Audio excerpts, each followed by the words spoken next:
Do not try and bend the spoon. That's impossible. Instead, only try to realize the truth. What truth?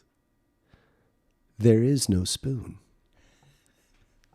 Friends and grasshoppers, this is the Formless Podcast, number 147, with Tyler, the superhuman, and me, Dustin. Good morning. Good morning. A little bit of Neo there. Yeah, the Matrix. The Matrix. The Matrix, yeah. The original one. The best one. Do you remember when that movie came out? I do. Yeah. How wild. I remember for whatever reason, like, I remember seeing like the previews for it in theaters, but like it just looked weird to me. Like it just looked like this, like I wasn't into that type of movie, right? Yeah. And then it came out on home video, VHS back in the day. Oh, yeah. You know, and then I saw the posters at the video store and I was like, that looks interesting. And like, you know, you kind of, and then everyone talks about the Matrix. Yeah. And I was like, okay, I'll give it a shot. And we rented it and I was like, what? Like, Yeah. Yeah. Blew me away. So I have zero recollection of that movie being in the theaters or same. hearing about it at all. Like zilch. And my aunt, who's way into movies, she's awesome, but she bought my family for Christmas a DVD player and The Matrix. wow. And I remember plugging that movie in and, you know, hooking up the DVD player and watching it and just knocked my socks off, just blown away at the concepts. The movie itself is entertaining, was good, but the deeper, like the deeper concepts of the movie and the inspirations behind the brothers that directed it and wrote the script and stuff, like Ghost in the Shell. Are you familiar with that? Yes. That cartoon. And then there's a whole bunch of other stuff that they drew inspiration from, but, yeah. And then there's a whole bunch of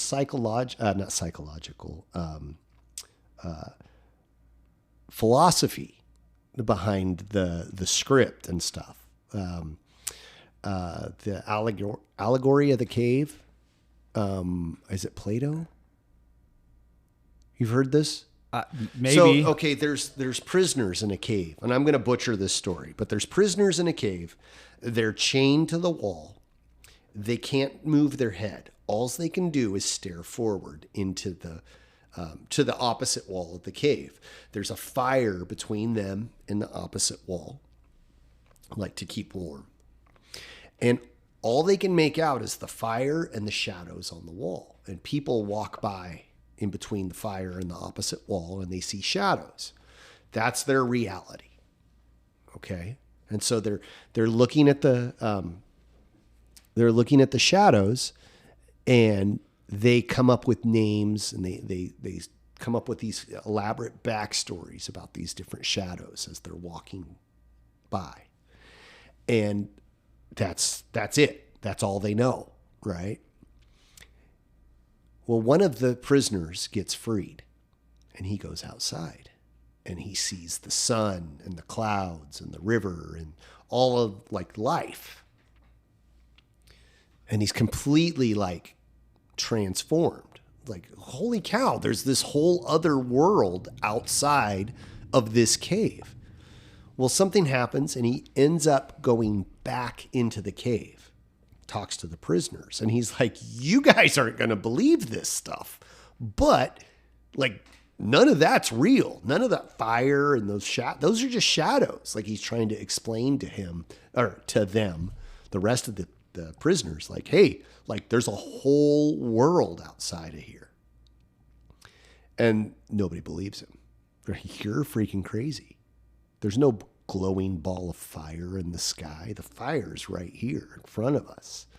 There's nothing else out there. Those shadows are our reality. And so I think in the story, and I could be wrong, and somebody will probably correct me, but I think in the story, the prisoners end up killing the guy that's trying to like explain to them that this isn't a reality. Okay. Yeah. Well, how do they get out of their shackles if they're I don't know. It was written like before electricity, man. Thousands of years ago. But it's an interesting that they took, I guess they took inspiration from some of that. Okay. From some of the philosophy. That's the word I'm looking for, not psychology. Philosophy. Yeah. Well, that movie definitely has it has the themes of it's like the chosen one, right? Well, like you're the chosen one. The chosen one, you can go like the red pill, the blue pill, I've been red pilled, I've been blue pilled, blah, blah, blah. Yeah. And like the whole concept of this world of make believe, this world of like, that's created by something else for you. And then like the reality on the outside of that, you can use that as an analogy for 1,000 other things. I still remember that one scene where the one guy who becomes the Cyrus, I think and he becomes the traitor. Oh yeah, he's like eating the steak. The steak, yeah. And he's like, I know this is fake. I know this isn't real. And then he eats it and he's like, but it's so good. Like he's totally content with betraying everybody. Okay, that's a whole nother topic on its own. But like he's totally content to drink the Kool-Aid and believe the BS. And just stick his head back in the sand. And just be like, yeah. It's wild. It's wild. So the whole thing is with that quote is, don't try to bend the spoon. The truth is realizing there is no spoon. There is no spoon. I've been thinking about that a lot. Like you can use that for a whole bunch of stuff, but like put that into context of like, okay, the spoon is your problems. Just whatever problems you have in life, that's that spoon, bending that spoon those are your problems. Like how focused are you on your problems? Some of us sometimes like that is the only thing that we see, right? That in some ways can be a hindrance, right? Because it's holding you up. It's making you obsess over it. And you can't see around it, right? When I was 2 years older than my brother, I think I had just graduated high school. My little brother had this Nissan Sentra. It was his first car. And he didn't realize, I don't know if he didn't know, he knew he had to change the oil. I just think he didn't know that it needed to be done when it needed to be done. At 5,000 miles. I think he went like more like 12 or 15. That's getting thin and dirty. Yeah, it had no oil, and the motor goes kaput. Oh, okay. Well, my dad is a resourceful individual, and he finds a used motor somewhere, wrecking yard, something. It's got like 60,000 miles on it. Buys it. We do a motor swap. He can't get the thing to run right. And we're talking weeks and weeks and weeks of this. Got the thing all hooked up, all put back together. It won't idle. And my dad's a problem solver. Like he's going to obsess and fix this problem, right? Like, or die on this hill. We're going to die trying to fix this, It's one of those things going on and on and on and on. And in the meantime, there's 4 drivers at our house and 3 cars. So we're like car swapping and like, oh, well, I have to be at work or I have to be at school or, so like, I'll give you a ride tomorrow and then leave the car with you, pick me up, all of this kind of thing is going on. So my dad's got this like urgency to get this stupid thing fixed, make it work, to bring the fourth car back. Bring the fleet back together. So everyone's got a car. I don't know. I don't recall. This is, almost 30 years ago. So my memory's a little faded, but back and forth. Can't get the thing, can't make heads or tails of it. Finally, he gets frustrated, goes and gets my brother another used car, like just a jalopy, something he can drive back and forth to school, and sends this thing down the road because he's like, I'm going to die before I figure this thing out. And it ain't worth it, right? At this point, it's maybe $1,000 car. Been tore apart. Hell, and Dad's going to kill me, but that car spent quite a bit of time in the air. Almost as much time as it spent on the ground. Oh, like going over jumps and stuff? Yeah. Maybe. I don't know. Allegedly. We'll just say allegedly. Okay? We're young boys. Right, right. 17, 18. Yeah. Anywho, he sends it down the road, sells the car. I think he makes his money back on the engine. A couple of weeks later, he sees the guy he sold it to driving this car around. My dad's like, what the hell is going on? So he follows this guy until he parks. And then my dad's like, hey, remember me? I sold you that car. He's like, yeah. My dad goes, I have to know, like, how did you fix this? How did you fix this? And the guy's like, honestly, I spent all day trying to make it go, make it idle, and it would not idle. And in my frustration, I leaned over the hood of the car, and put my hand near the intake manifold or near the carburetor. I can't remember which, but they're all connected. And I pushed down, like I leaned on it with my body weight, and it pushed that carburetor or the intake manifold, I can't remember, down, and it sealed and it idled. It was just loose. Like, he goes, man. It was just loose enough to where the gaskets, lined up from the intake manifold or the carb to the intake manifold. I can't remember. It was just loose enough to where it wasn't sealing, which meant vacuum leak, which meant not enough oxygen, not enough fuel getting to the right spot. Once I tightened that thing up, it ran like a brand new car. Oh, man. I bet your dad was just like... I just remember him telling me.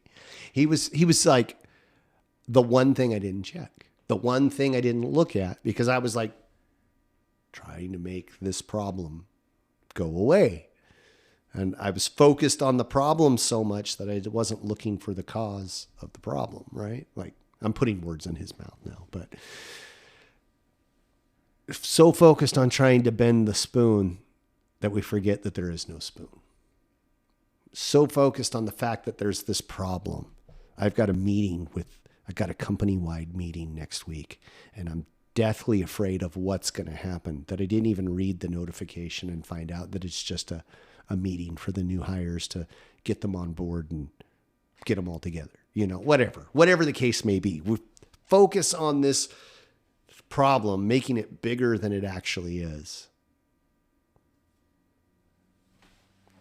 That half the time it's not even there.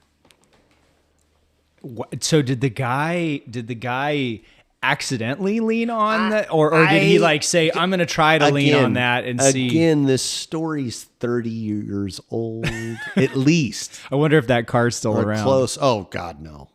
Was a brand new or was it not? It was not a brand new engine. It was not a brand new car. It was a 10 to 15 year old car when it was purchased, and it was a cheap car, and it was a used motor out of a wrecking yard or some sort of salvage yard. And the story how it was told to me was the guy was messing with it and checking all the different things, thinking it was like a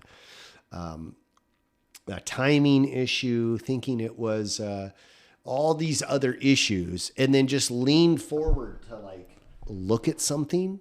And as he leaned forward, put his hand on either the carb or the intake manifold, and it was like, oh, hey, that's loose. Tightened it up. Voila. Now we're running. Oh, man. But That's a great story. That's my story. That your dad, like a lot of men are, like we are, like I am like this sometimes. I'm working on not being like this, but we get such tunnel vision and just so hyper focused on a problem that it's almost like take a deep breath. Yeah. Step back, look at it, right? Look at the issue and be like, what's going on here? You got to go kick some rocks and cuss. Yeah. Right. Throw something. Scream. I had, yeah. Oh yeah. Yeah. I mean, I was so frustrated a couple of weeks, like 2 weeks ago. Yeah. That was 2 weeks ago. 2 weeks ago yesterday, I was changing the brakes on my Jeep and the front brake pads, and I couldn't get the pads to stay in the caliper. And I was like, what in the heck? Why are these not going in there? Well, those little clips that you got to put in when you buy brake pads, and they're little clips that go inside the caliper, and then they kind of hold the brake pad in, right? Yeah. I wasn't putting one of them. There's a certain way that they go on, and I was just like, I had them in there, but one of them was in there. It was just in a way that the brake pad wasn't being held in. And I was like, what the heck? Why is this not working?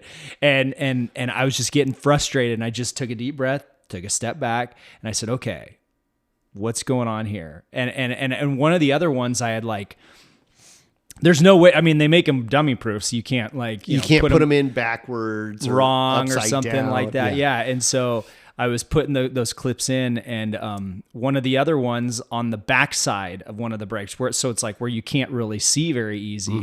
I put those clips in and clipped one of the brakes in, and it was just like snapped into place perfectly. And I'm like, oh, like, okay. And then I'm trying to do the one that's closer to me that I can see, and it's not working. And I'm like, what the heck am I doing? And so I looked at those. I was like, are the clips in wrong? And so I was feeling around on the clips, and I was like, oh yeah, like they both have. The clips each have like this pointy part, and I think the pointy part needed to be facing each other, across from each other. It's hard to describe just verbally, but and then as soon as I did that, bam, like snapped right in, and I was just like, and I was so upset for like 30 minutes, just like, why isn't this thing going together, and what's going on? And the instructions that it came with are like not clear. They're printed on just not clear it's just the lowest bidder for printer paper and ink and everything. And so you can't see that in the pictures that the clips, that's the main thing. And so when I finally got it together, I'm like, okay. And then, but it's the same thing. Like, and then you're like, oh, and then you feel like a sense of like, okay, like I figured it out. Like this huge relief of the world, the world is right again. Yeah. Yes. Oh yes. I have, I got countless stories about doing that kind of thing. Just being super frustrated and not understanding how, and it's, with stuff like cars or bolts, nuts, connections, things like that. If you removed it, it went there. It went like there. that bolt goes there. It will go in. You're in your own way. Like you got to figure it out. Well, and a nice tip about that too is I learned this. This is something I just discovered in the Army. I don't remember anybody telling me this, but when you disassemble something, disassemble it and like put the first piece that you take off, put it in like to your far right. And then lay it out, like, and then the next piece you take off, put just to the left of that piece and start working your way left or whichever direction you want. But then this was the first piece that came off. This was the second piece off. So then when you go to reassemble it, you work backwards, right? Yeah. And I see people disassembling things, and you're like, and I tell them to do that, and they're like, I don't know why I didn't think about that. Yeah. Because we just disassemble it and throw them all in a pile. Yeah. I learned something like that where like, especially like if you're taking hardware apart, like bolts, nuts, and screws. That's what I'm talking about. Take that and shove it through cardboard. Same pattern, but then it like you don't have to worry about it like rolling all over the place. Yes. Or you get up and you hit it with your hand and knock them all over the place. Yeah. I just found out about that cardboard trick, I don't know, a couple of years ago, 5-6 years ago, but that's a good one too. Yeah. But yeah, and then it's funny that when you finally get something back together, and then you realize, oh yeah, there was no problem. Like with the spoon. Like, Yeah, there is no spoon. There is no spoon. Yeah, there is no spoon. So, and it feels like, I'm sure every day when your dad couldn't figure out that problem, and he goes in the house and it's like everything, like it just clouds everything. It bleeds into everything else. Yeah. Oh yeah. The whole world's off. How often has that happened to you in martial arts? Like, have you ever come across anything like that? Like in training, right? You're learning some new thing and you just can't figure it out. I think so. I think early on in some of the lower ranks, working your way up to black belt, I think it did. I think there was some things where you couldn't figure it out. I saw it actually happen the other night with Monday night with one of the students, younger student. I think he's a blue belt and teenager, and he was trying to do a back kick and trying to pivot. When you swing your arms around and you pivot and then you brush the insides of your two knees together as you're kicking with one, right? Keeping your toes pointed towards the ground. And he would swing around, stop, look, and then kick. And I'm like, no, it needs to be one fluid motion. And he's like, well, I'm having a hard time pivoting. Am I pivoting it on my heel or on the ball of my foot? And I'm like, well, to me, it feels like the ball of my foot. It's not so much the heel, but you just need to grind it out. And so every time he'd do it, he would stop and then he'd want to talk about it. And I'm like, dude, just do it. Just do it. Do it. And you'll find it. And then I was like, okay, switch your stance. Now do it with your right foot. Now do it with your left foot. And I kept having him switch every time. And he finally got it. It was one of those things where you could just tell it was because he couldn't figure out what part of his foot to pivot on, that it was just clouding everything else. He couldn't make any other decision. Yeah. And I was like, switch your stance. Okay, do it. Now switch your stance back. And I literally probably had him do it like 20 times in a row, switching his stance. And by the end of it, he's like, I'm starting to feel it. He's like, I'm starting to do it on the same spot on both feet. Like pivoting, Yeah. So mine's more of a concept. Okay. And I think it was just about understanding. Like I understood the concept. I could give you the definition, but I couldn't put it into action. Oh, yes. And instead of like dealing with that. What was the concept? Controlling, okay. Right? Like I can understand the concept. I can give you the definition, controlling, that space, but I couldn't put it into action. That one kept me up for a long time.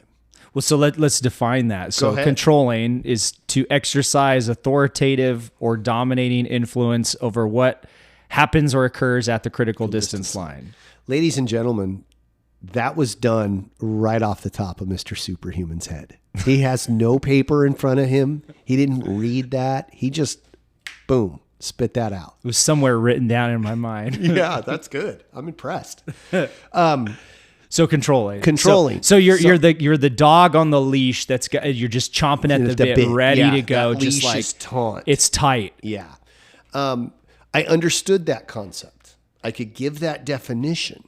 But to put it into action in sparring, like I couldn't make that happen at a level that made me happy. Does that make sense? It does. Like I could do it about 50% of the time. And the other times I just kind of fall on my face, right? That kept me up for a few days. Those are one of those things like, I'm going to chew on this problem until I figure it out. Or it's going to drive me to the nut house. Like I'm just gonna, that's my white whale, right? When I have a problem, when I have something that truly bothers me, that's like the thing. Everything else is like, it doesn't matter. I'll deal with that later. I can't get this concept. Yeah. And it was one of those things where I probably just needed to let go. But whatever screws loose in my head that still needs to be tightened from the factory, that's just like, that's it. That's the,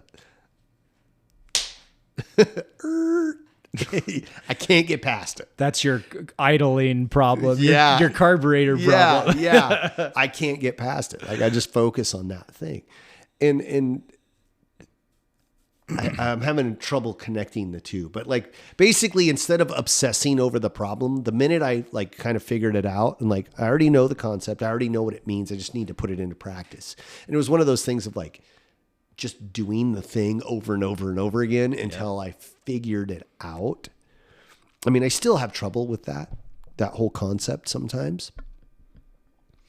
But it was one of those things where it's like, you just got to stop thinking about it and just do it. And just forget the fact that there's a spoon there. It'll bend because there is no spoon, because there is no problem. The problem is in my head and not with the thing. There's nothing that, like I can't change one thing and fix the problem. I have to just almost ignore the problem and just realize that I need to just do the thing. Make sense? It does make sense. Okay.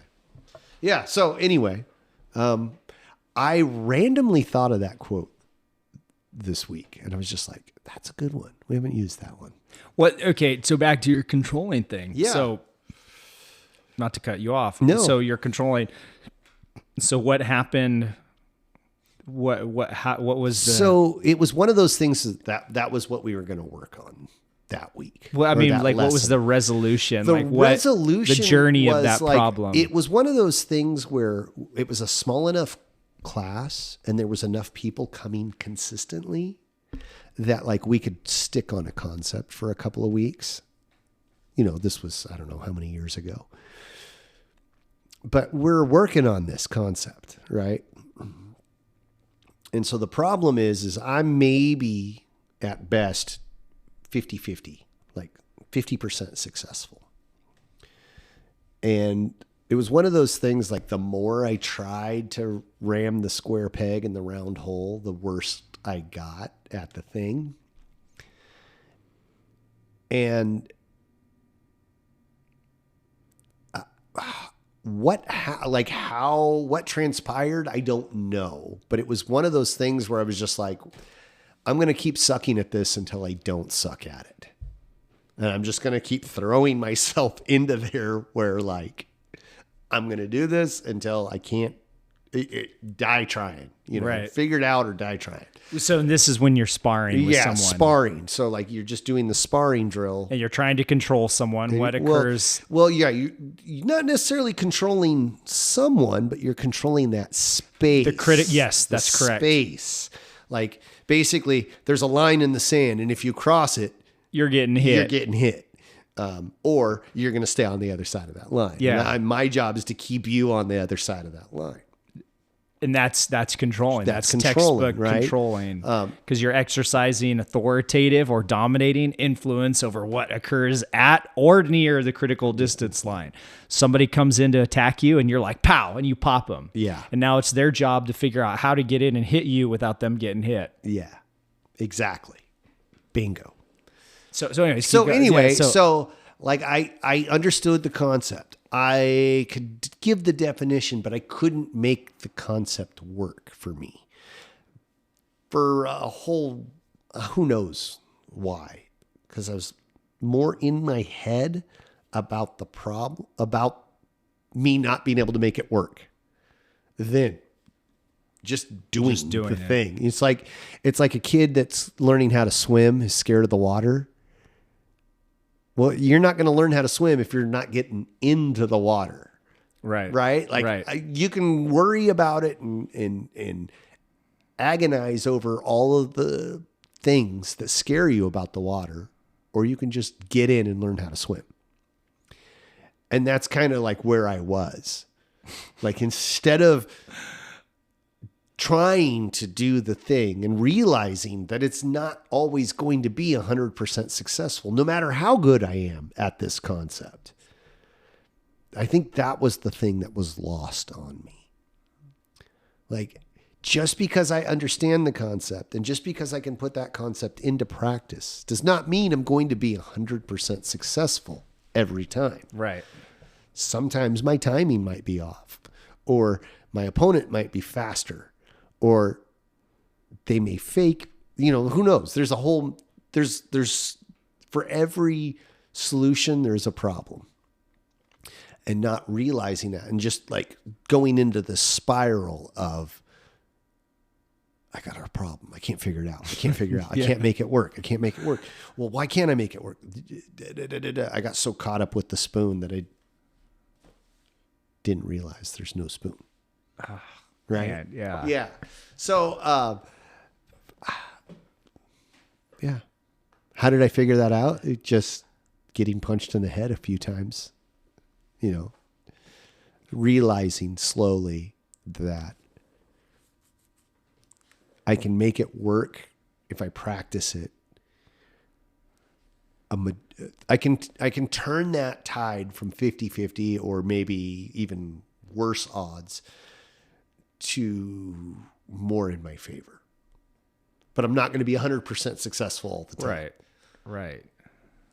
I just slightly skew those odds.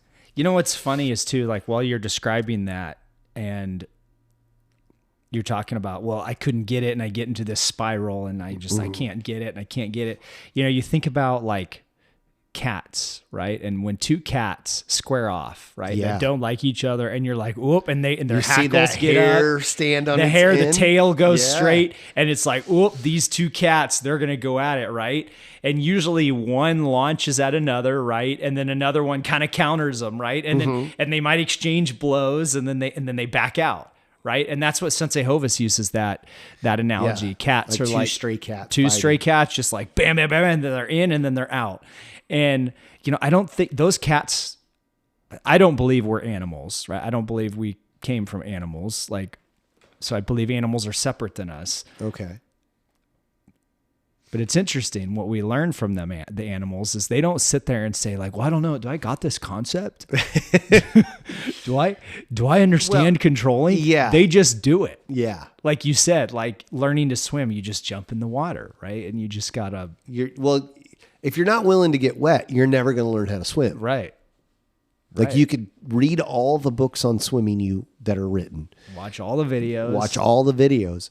And you may understand all of that stuff, but until you actually get wet and get in the water, you won't know if you can do the thing or not. Correct. But the same principle, the same thing was happening to me. Like I got to put myself out there so I can figure out what I'm doing right and improve that. Figure out what I'm doing wrong and not repeat it or improve it. And quit thinking about it. Yeah. I would almost say like dial the thinking down, right? To its lowest level. Cause it just needs to be pure instinct or pure. Well, what would you call it? Because our thinking gets in the way, right? Because our thinking, then we say, "Oh, there is a problem." I have a theory about this. There is a spoon, and then your thinking you have to go be like, "How do I bend the spoon?" Yeah, how do I bend? How do I bend it? How do I? And how do I like, make it twist? How do I? Yeah. Like a bear doesn't roll up to a stream and be like, "Well, how am I going to catch a fish?" Like, how am I? Gonna... The bear just shoves its paw in and just flops one out, right? Yeah. Or shoves its snout in, or whatever. Yeah, grabs a salmon. What were you saying? So I have a theory about this whole concept, and it's a loose theory. I don't know. So you're going to get an insight into the way I think about stuff, the way my brain works here. But I don't think that our brain, I think that our brain does a lot for our body, right? Absolutely. Our brain controls our breathing, our heart rate, all of that stuff. It does a lot of thinking for us. And I think it's always in competition with the rest of our, like there's like your soul or your spirit or whatever you want to call it, right? And your brain and yourself are always in competition with one another. And the brain is like, I'm the general. I control what you think about. I control your breathing. I control your heart. I control all of this stuff. I'm in charge. And then like your free will, okay, your what makes you is like, wait a minute. I'm in charge. Like, I'm the one that gets up every morning. I'm the one that chooses what I'm going to eat for breakfast, what I'm going to wear, what I'm going to do, where I'm going to go, who I'm going to talk to. Like, that's me. I'm in charge. And I think at different moments in your life, throughout your life, there are things where like, you're like, the brain's in charge. The brain's going to control this. And then there's other parts where you're like, right? I'm in charge. But when it becomes tense or intense or stressful, and you are ill prepared for whatever the situation is, that instead of dealing with the problem, you're dealing with this internal struggle, this internal fight of like, who's in charge? And in the meantime, life is going on and you're getting punched in the face. Yes. Right? So this whole concept that I'm thinking about right now, this theory that I have, was born out of this topic that we were talking about with controlling the line. Like, there's something in me that is struggling to deal with this concept. Like, I don't know what's in charge. Like, I know how to do it. I know how to put it into action. How come I can't make it work? It was, like you said, you got to turn down the brain a little bit. I had to like, okay, brain, there are certain things that you do really well that the rest of me does not do well. So you got that. Take care of that. Just focus on that right now. Like the rest, something else needs to do this job. Yeah. You know? Right.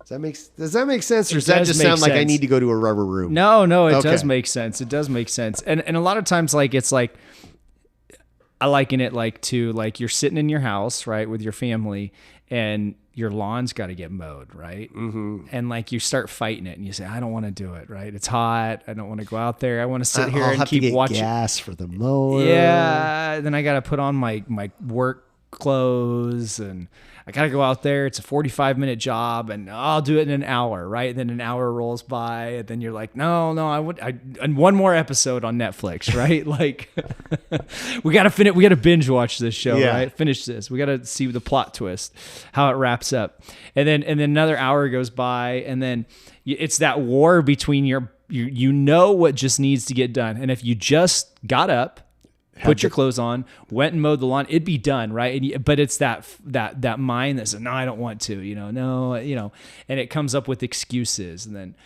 wait till it cools down, which that's a valid. Especially around here when it can be 110 outside. Right. Not a wise choice to be mowing when it's that hot. No. But what I'm saying is your brain just comes up with all these excuses. Oh yeah. And reasons, and so, but if you just got up and did it. Oh yeah. It would just be done. And it's that war between just like the no mind, like Bruce Lee talks about the no mind, where it's just like you just do something without thinking about it. And I'm not talking recklessly. No. I'm just talking about accomplishing a task. There's a difference. I think that our bodies are made to be in motion.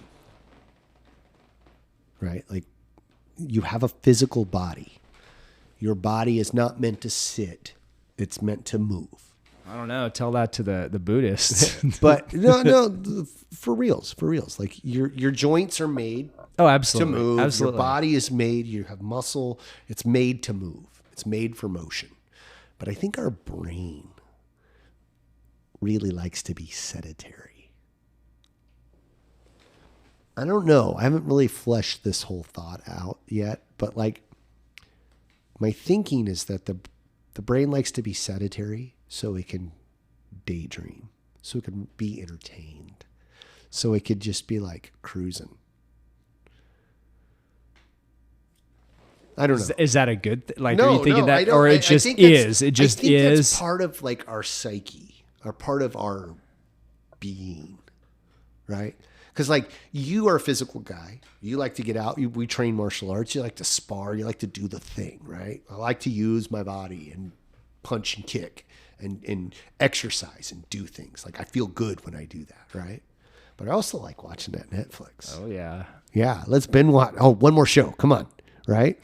I also like reading a good book. it's hard to read a good book and spar, Yeah. right? I can't do the two things at the same time. Not that specific thing. I also really like laying down and going to sleep.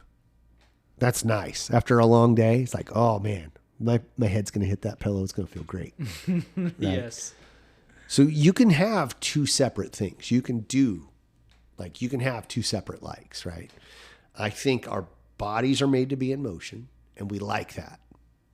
And I think our brains like to be stationary. Stationary and just like receive. Just like lounge. And I think there's a conflict there, right? Oh, interesting. I don't know. That's like I said, that idea was not fleshed out, man. I haven't like delved into that yet. Okay. Well, I like I was saying with the Buddhists, they, as far as I know, they like, meditation and sitting down and quieting the mind and just no movement during the meditation. Yeah. But they're not doing that like 24 hours a day, are they? I don't know. I think some of them are meditating quite a bit. Maybe. Have you ever tried like just shutting up and sitting down, like meditating, for lack of a better word? I have. It can be tough. There'll be times where I'll just sit down and sit on my couch and I'm not on my phone. I'm not watching TV. I'm just sitting for hours at a time. And just like hours? Yeah, I've done it. Really? Mm-hmm. Wow. Just hours and just. Have you ever done, not to interrupt you, have you ever done a float tank? No, I've heard about it. Dude, it is amazing. It is amazing. So what's a float tank for the people that don't know? It's a deprivation tank. So you go into this pod and it's got like saltiest salt water that was ever salted. And you float. I do not float very well. Like I can't float on my back. I mean, I can, but like poorly. Basically, like this much of my face comes out of the water. Okay. I don't have a lot of buoyancy. But you float in this pool, this pod of water. And it is completely pitch black once they shut the door. It is. I have never been in a darker room. Okay, so you can wave your hand, and I did it, in front of your face, and you cannot see it. So you float in this tank in the dark, and I did it for an hour. Ooh, that probably felt like forever. You start daydreaming and hallucinating, and it is wild. It's very relaxing. The only thing is it's like if you spread your arms out, for me, I'm kind of long limbed. It was like maybe I had like 3 inches on either side of the pool. And so there's no current, but if you move, you create a current, right? Or you create like a wave. And then so you start kind of moving around, you kind of bump into the edges of the pool. The trick is to just lay as still as possible and not freak out. Well, I start freaking out immediately. So it takes me about 10, 15 minutes to like get totally still and silent and just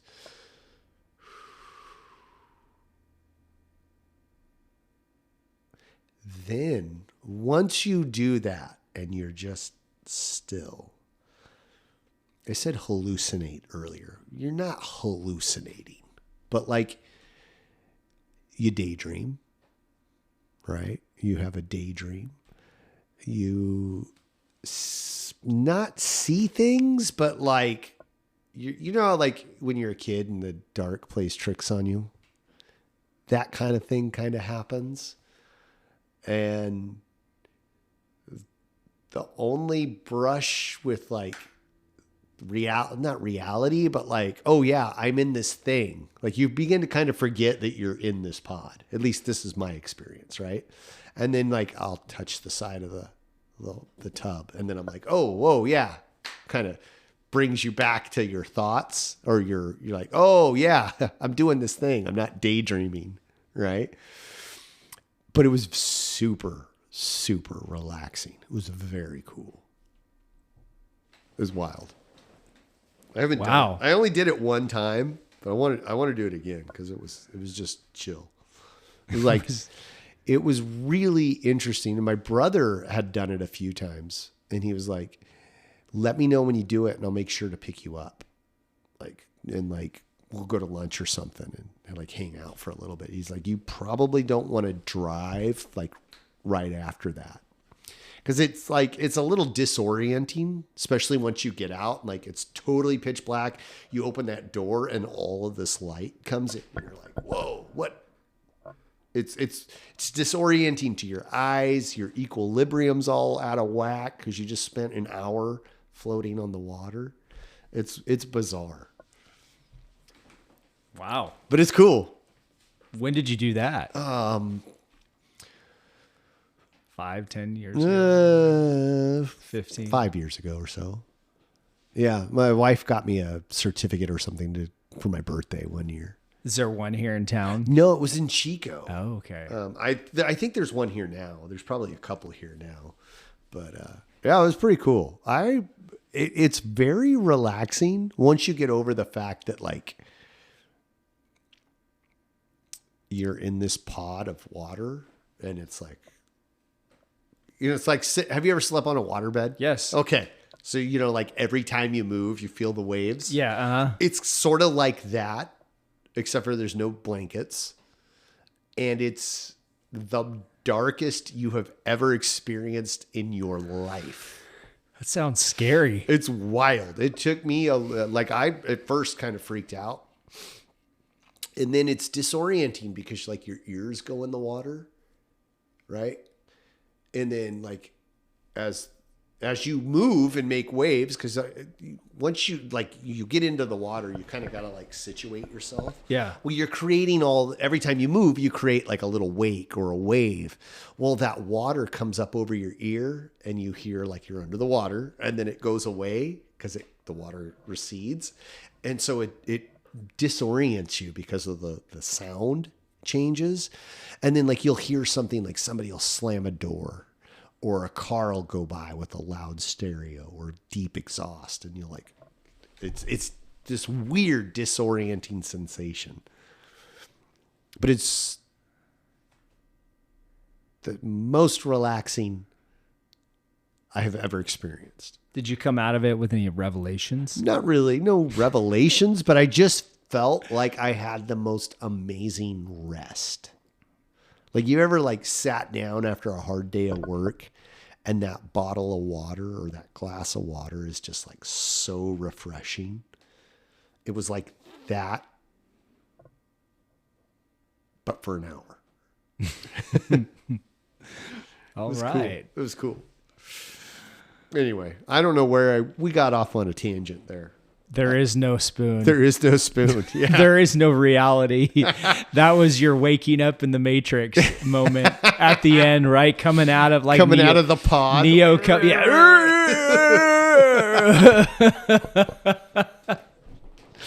No, I wouldn't say it was that drastic, but it was definitely a weird. It was cool.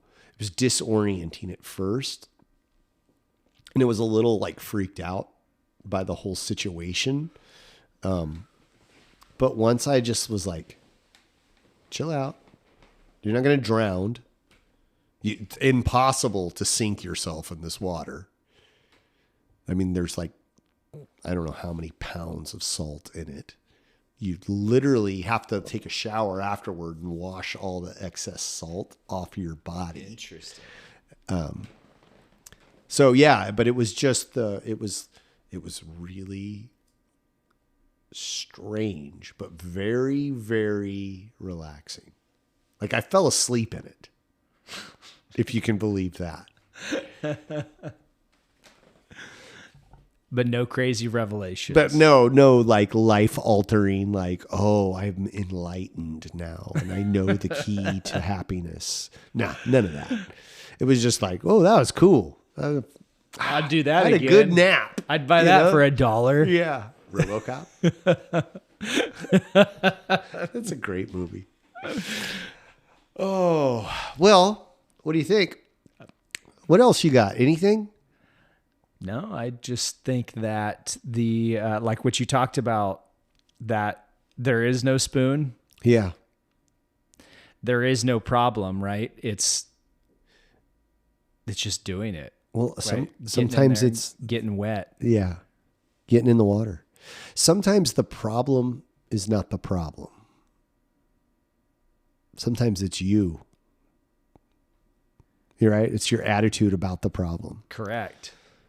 I'd heard that before, right? That's a famous line from Pirates of the Caribbean. But I've heard it before I saw that in the movie. And I didn't really understand that until I had kids of my own. And you see them like, kids are notorious, especially little boys. Like, okay, it's time for bed. You need to go brush your teeth. Oh, I don't want to go brush my teeth, right? They spend more time with you fighting about brushing their freaking teeth than just going and doing the thing, right? I think that some people never get over that. Like they never learn how to deal with that. They spend so much time, myself included, crying about the problem that if they just shut up and did the thing and dealt with the problem, that there wouldn't be a problem. Yeah. Yeah. And I think also on another level to that is it's avoidance. Oh yeah. It's avoidance. I don't want to deal with this thing. Like I'd rather surf on my phone for another 10 minutes than brush my teeth for a minute. Yeah. Yeah. Or mow the lawn. Or mow the lawn. Or do the dishes. We spend so much time avoiding things. Mm-hmm. Yeah, for sure. I've noticed that like since I've gotten older, like am I avoiding by doing something like, and you really realize like you say like, okay, like, some task needs to get done. Right. But then you find something else to do instead of doing the task that needs to be done. Yeah. And the task that you're doing is really avoidance. And it's really usually unimportant work. Usually in my case. Yeah. Like, yeah. So the car's got to get fixed, right? The whatever, Oh. the brakes got to get changed on my Jeep. But then I'm like, oh, well, I gotta tidy up my bathroom. I got to do a whole bunch of other stuff before I do that. Yeah. I got to get everything squared away. Then I can tackle that job. And it's like, no, just tackle that job. Yeah. Get rid of it. Get it out of the way. Get the problem taken care of. And I don't think animals have that issue, right? And I mean, comparing humans to animals is like, they like a bear is like, well, I'm hungry. I got to eat, right? Like, yeah, their list of concerns is a little bit less. Totally. Right. They don't have vehicles. We're going to reproduce. Right. We're going to eat and we're going to sleep. Right. But what I'm just saying is they're just instincts, right? They're not on the mind. They're not like, oh, I'm not feeling like I don't today. Feel like doing that thing today. The dog doesn't get up and say, oh, I don't feel like sniffing around today. I'm not going to go out on some adventure and sniff out some gopher. No, he just goes and does it. Does the thing. And does it. Yeah. Yeah. Hey, before we get out of here, I think there's a couple of things we should talk about in regards to our seminar that we're planning. What's something you want to learn? Are you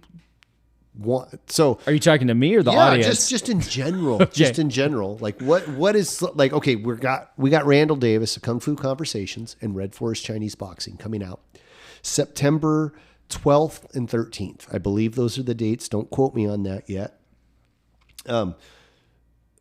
What if you had the opportunity to go learn, because Wing Chun, like our style is derived from Wing Chun, which brings me up another idea for another topic, another time. But there are some things that like integrate probably really well. And there are some things that like our foreign concept? Like, is there anything that you know of that you were be like, oh yeah, this is something I want to learn? I think definitely with Wing Chun, I would just like to go a little bit deeper on center line theory. Okay. You know, which is kind of the quintessential Wing Chun. Yeah. So there's I've had the privilege of taking a couple of lessons with Randall virtually, like over the phone. We're video chatting and doing some things. And it was really cool because he knows all of I don't know if it's Mandarin or Cantonese, whatever Chinese dialect it is. He knows all the words, right? So this block is called a Pak Sao, Hun Sao, Fuk Sao, Tan Sao, all of, I don't know what any of that means, but those are actual words, Chinese words. And the technique for all of those. And some of those correlated straight over to what we were doing as far as Wing Dao, right? And so I was tripping out on the fact that I can't remember the name of it, but it's a Bong Sao. It's basically looks like our simultaneous punch for round, instantaneous, instantaneous for like a round punch. And, so like he'd be like, okay, and this here, we move our arm here, and this is called blah, blah, blah. And I'm like, oh my gosh, that's what we do for this. That's this. So I'm like telling him all of the stuff that we do in Wing Dao, and he's showing me the techniques and the things in Wing Chun. So it's like related, but disassociated. Is that the right word? They're closely related. It's just like you use a hammer and you frame a house. I use a hammer and I'm staking fence posts. Gotcha. Right? Like okay. Same tool, just a different application.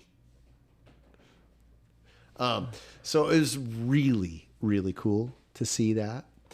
I like your thoughts on the center line. That's something to look forward to. I want to go into depth. So the wooden dummy is famous Wing Chun tool. That is, and I'm probably off base a little bit because this has been a few months, but the form that you do with the wooden dummy is a 2-person form. The wooden dummy is the other person. So you can do there's this 2-person form, and I don't remember what it's called. Interesting. I have no idea. But like you and a partner do this drill, right? You can do a solo version of that with the wooden dummy. So that's something I learned. I would like to dive into that. I'd like to learn the 2-person form, maybe. I didn't even know that was a thing. I would like to learn that too. Yeah. So Randall told me about that. So he's coming out for that, and that'll be a good time. That information hopefully will be all up on our website by the time you listen to this. Hopefully, yeah.